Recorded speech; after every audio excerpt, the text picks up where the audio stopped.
of the state of Somaliland. danjiraha ayaa hadalkiisa waxa uu ku bilaabay dunida oo dhan waa inay garwaaqsataa in dhismaha qaranka Somaliland uusan ahayn dooq balse uu yahay xaqiiqo lama huraana mana aha hadiyad balse waa xuquuq biyo kaba dhibcaana waa qadiyad sharci ah jiritaanka Somaliland mana aha rajo balse waa shardi aan marnaba laga mermeeri karin wakiilka ayaa intaasi waxa uu raaciyay isagoo ishaaraya laba wajiileynta dunida carabta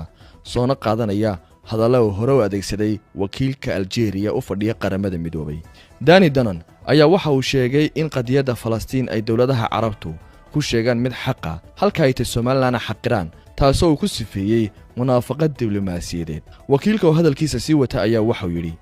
They are the words of the Algerian Minister of Foreign Affairs when he spoke about the Palestinians. Yet here at the UN, you have one standard for the Palestinians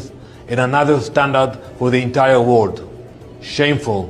halkan qaramada midoobay waxaad u adeegsataan hal cabir marka ay timaado arrinka Falastiiniyiinta cabir kalena dunida inteeda kale waana wax laga xishoodo